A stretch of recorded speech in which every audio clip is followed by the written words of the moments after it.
Section 2. You will hear a conversation about a new membership in a club. First, you have some time to look at questions 11 to 13.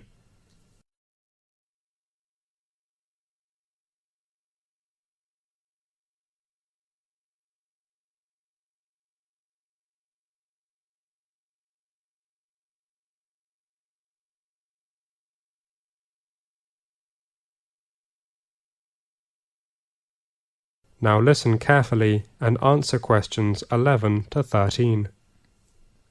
Good morning. Welcome to Campus Sports Centre. How can I help you? Good morning. I am a new student in Educational Studies. I'd like to inquire some information about membership. Okay. You should go to the reception on the second floor on the right of stairs. Thanks a lot. Good morning. Welcome to Campus Sports Centre. How can I help you? I'd like to register a membership card. Fine. Are you a new student? Yes, I am an overseas student from Mexico. Welcome to Bath University. Thank you. Well, for registering a new number, we need you to supply some documents. What kind of documents? One passport photo and student card and... Oh, I haven't got my student card. Oh, I am so sorry that I cannot help you apply for a new membership of Sports Centre now, because we need your card number. Could you tell me the register time of Campus Sports Centre? The time is from 10 o'clock in the morning to 5 o'clock in the afternoon on Monday to Thursday, and open until 4 o'clock on Friday to Sunday. Fine, I will come back tomorrow afternoon. But could you introduce some information to me now? Of course.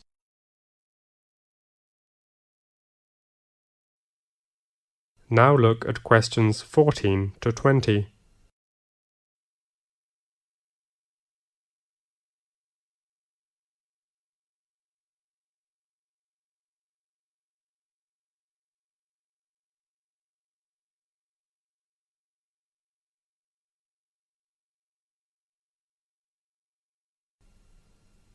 Now listen carefully and answer questions 14 to 20.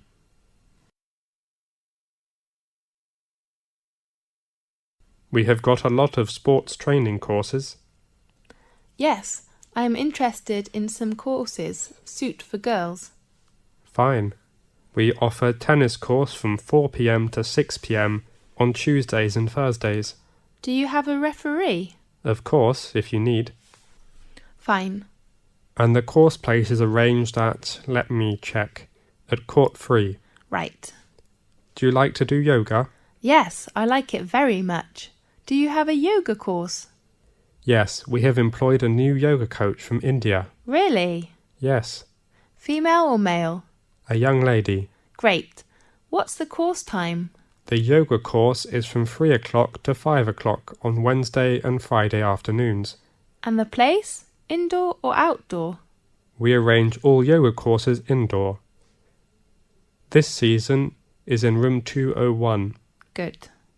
And we open a new course this season for female members. What kind of new course? Dancing course. That's so great. The course time is from 6 o'clock to 8 o'clock in the evening on Fridays and Saturdays. Weekends? That's so great. The same place with the yoga course? No, it is in room 303 on floor 3. How about other courses, such as swimming? I'm so sorry, we do not have swimming pool, so you cannot find swimming course in our sports centre. That's okay. Another popular course in the centre on Mondays and Thursdays is kickboxing. What time is it? Still in the afternoons? Yes, from 2 o'clock to 4 o'clock. The same 2 hours? Right, and the place of kickboxing course is in Hall 2 on the second floor beside the reception. Fine, I see. That's the main course information.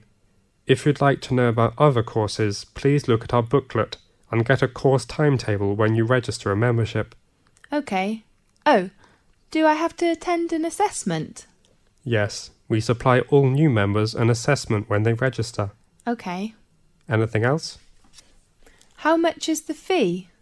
The annual fee is £35, but we have a discount for new members who are going to register in this week. Really?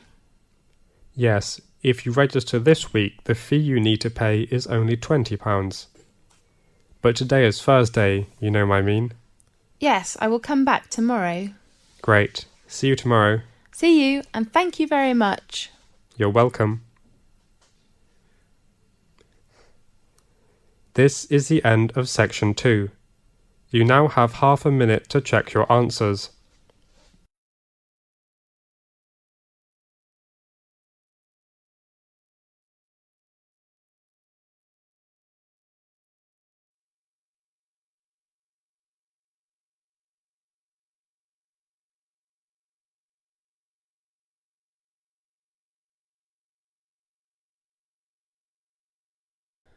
Section 2. You will hear someone talking about travelling around New Zealand. First, you have some time to look at questions 11 to 15.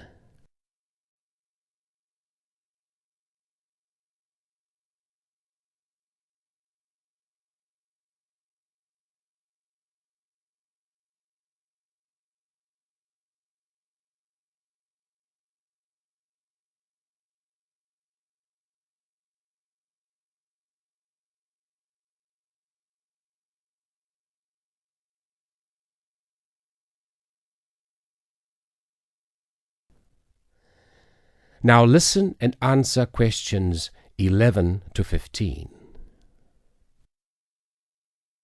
When thinking about beautiful countryside or stunning views, it has long been accepted that Australia and New Zealand have few equals.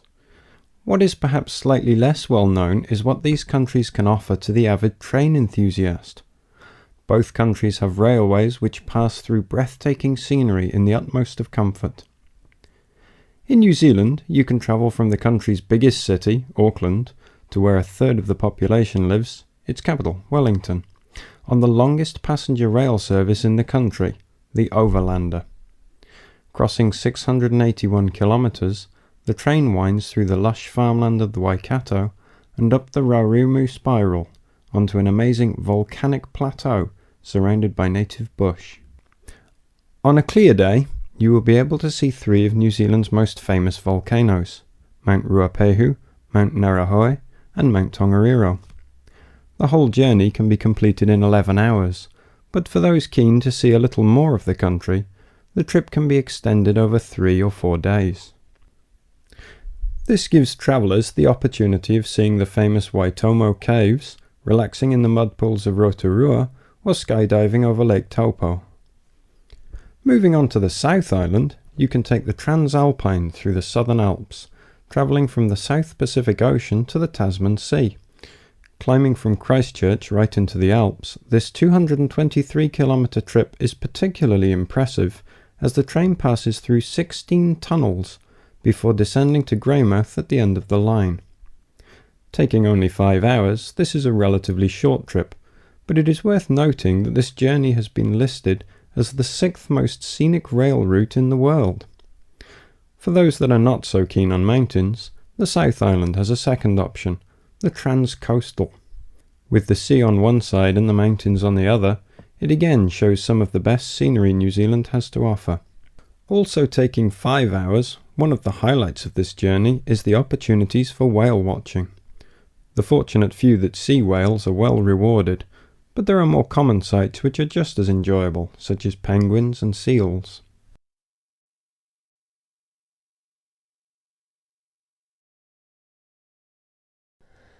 Before you hear the rest of the recording, you have some time to look at questions 16 to 20.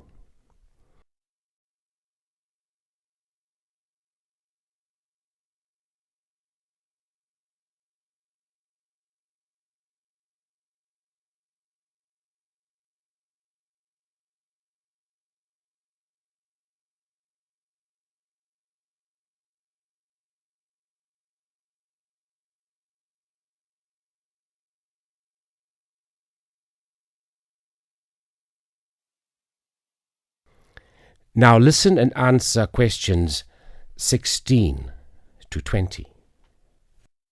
Although these 3 train journeys are undeniably breathtaking, some travellers prefer the longer journeys on offer in Australia. The Indian Pacific, for example, which travels from Sydney through to Perth and has been dubbed the adventure that spans Australia. With 3 nights on board, the train takes in the Blue Mountains and the Nullarbor Plains, and, as the name implies, the Indian Pacific shows you 2 oceans. This train journey holds 2 world records. Covering 4,352 kilometres, it is one of the world's longest train journeys. It also travels the world's longest straight stretch of railway track, 478 kilometres. For those who find these distances a little daunting, passengers can stretch their legs at a number of different stops, such as Kalgoorlie, famous for gold, and Broken Hill, first founded as a silver mine. If 3 days on board a train seems a little excessive, there are alternatives. The Ghan, for example, which travels from Adelaide in the south to Alice Springs in the centre of the continent, taking 20 hours. Passing through Crystal Brook, Port Augusta and Woomera, this journey gives an indication of what life was like for the earlier settlers as they discovered the country. Along the way, you can also see the Iron Man sculpture, which was constructed by railway workers to commemorate the 1 millionth concrete sleeper laid during the construction of the line. Finally, just a quick word about the Overland, which runs between Melbourne and Adelaide. As the first train to travel between the capitals of 2 states, it is a historic as well as relaxing way to travel, and is famous for being the oldest long-distance train journey on the continent. With so many memorable journeys to choose from, the only problem you will have is knowing which one to do first. That is the end of section 2. You now have half a minute to check your answers.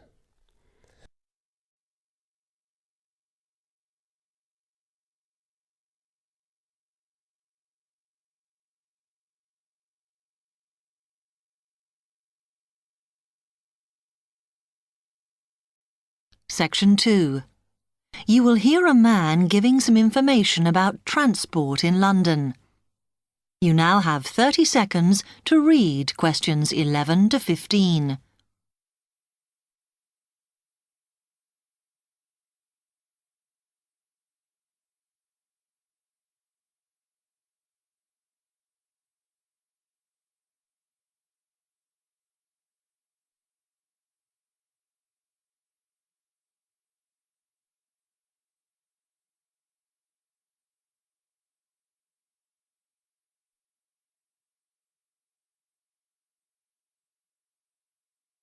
Hello, can I help you? Yes. I was wondering what the best way was for me to get around London. Well, there are a lot of possibilities. As you probably realise, the main ways to get around are bus, train and tube. The Underground. Oh. It depends how much you want to spend. All forms of transport offer special tickets, such as cheap day returns on the trains and so on. Overall, you'll spend less on the bus, as it operates on a basic flat fare for each journey.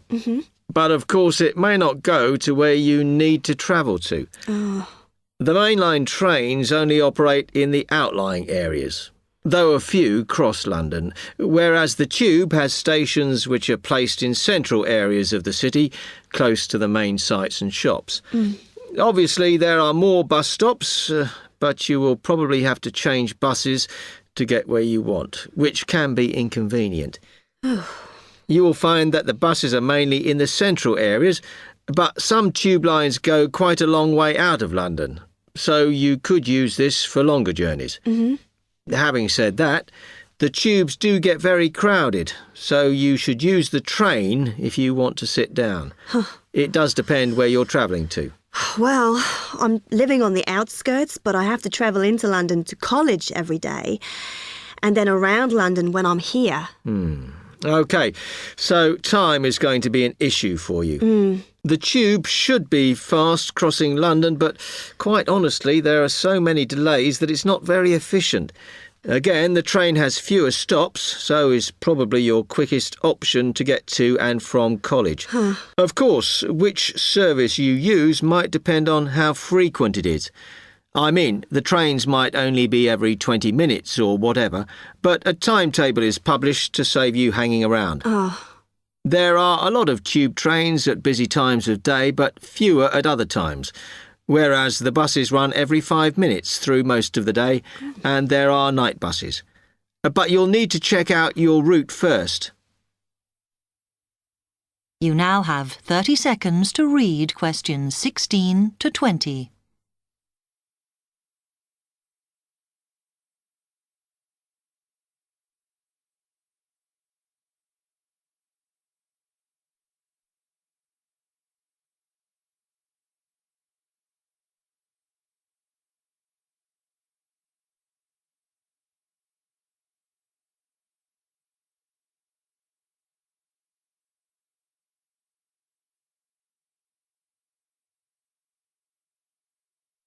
OK, thanks.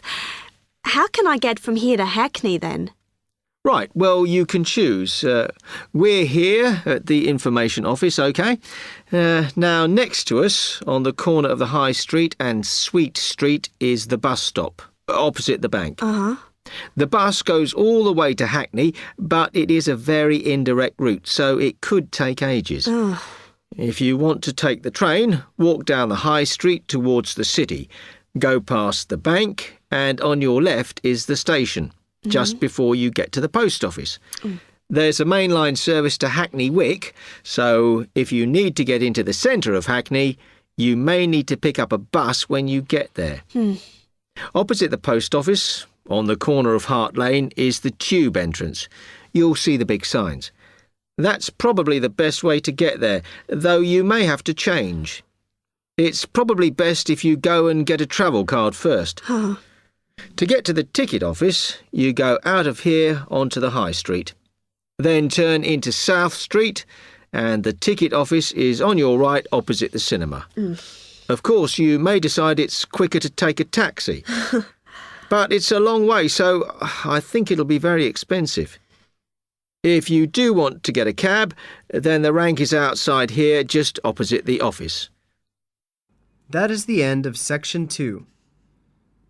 You will now have half a minute to check your answers.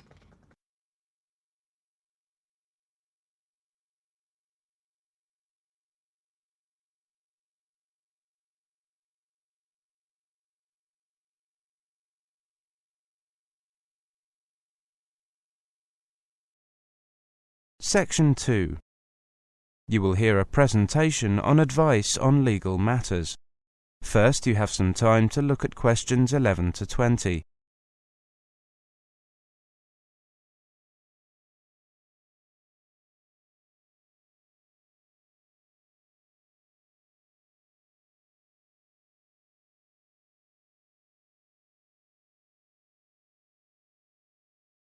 Now listen carefully and answer questions 11 to 20.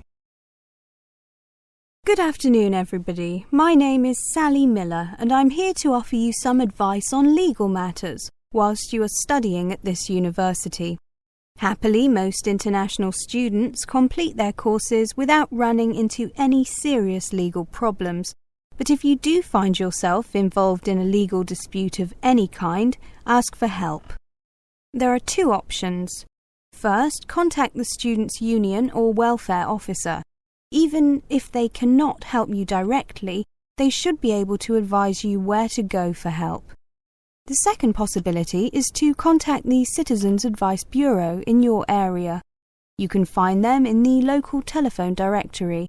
They will be able to recommend a solicitor if you need one, and tell you if there is a local law centre providing free legal advice. They will also be able to tell you whether you can claim legal aid to help pay for any court and legal fees. Let me give you some basic information about the police. The police have the power to stop and search anyone who appears to be behaving in a suspicious manner.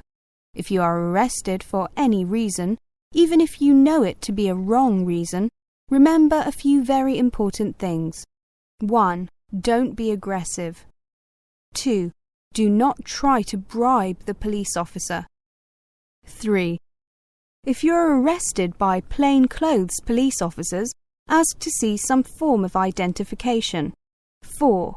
Give your true name and address if the officer asks you to. Lying to the police is a criminal offence. 5. Do not sign any statement until you have received advice from a solicitor. There is always a solicitor on duty at every police station. 6. You will be entitled to make one telephone call. If you use this call to telephone a friend, urge your friend to contact someone from your university or from the Students' Union and get advice about what you should do next. If you find yourself in trouble with the police, it is very important to get professional advice. Contact any of the following: your university welfare officer, the Students' Union at your university, your local Citizens Advice Bureau, a local law centre. If you are found guilty of an offence, it could seriously damage your position as an international student, so be sure to ask for help as early in the process as possible. Remember, obey the local laws. The laws here may not be quite the same as in your own country. Here are a few examples of actions that are illegal here. It is against the law to possess offensive weapons. For example, knives, guns, chemical sprays used for personal defense. Even women are not allowed to carry sprays or other deterrents to protect themselves against possible assault, except for rape alarms. Possess or supply hard or soft drugs. Disturb the peace. This is called disorderly conduct. This means that you can be arrested for being too noisy or rowdy. A few words about drinking. In this country, it is perfectly acceptable for adults to drink alcohol in moderate amounts. For many people, drinking is an established part of their social life. Going out for a drink is how they relax or spend time with friends. If you go to a party or visit people at home in the evening, your host will probably offer you a drink. Often, a lot of university social life can revolve around drinking, especially for undergraduates. Do not be surprised if people arrange to meet in a bar, or if events are held in a pub. But you are not obliged to drink alcohol if you do not want to, even if you are in a pub or at a party where everyone else is drinking. You can always ask for a non-alcoholic drink instead. And if you feel uncomfortable going to places that serve alcohol, explain this to your friends. There are lots of other places where you can meet. If you do choose to drink, remember that you should never drive a motor vehicle after drinking alcohol. It is dangerous, and the police can impose serious penalties on you. Also, remember that being drunk in public is not acceptable either, and the police can arrest you for it. Drugs and alcohol can cause serious problems. Let me repeat that in this country it is illegal to use drugs, except under medical supervision. But if you do use illegal drugs and you develop a problem, there are organisations you can contact. Contact your students' union or your student counsellor. Anyone over 18 years old can legally buy and consume alcoholic drinks in this country. But if you think you might be drinking too much, get help and advice from your student counsellor or your doctor. Again, there are special organisations that can help you with drug and alcohol problems. Contact them. That is the end of section 2. You now have half a minute to check your answers.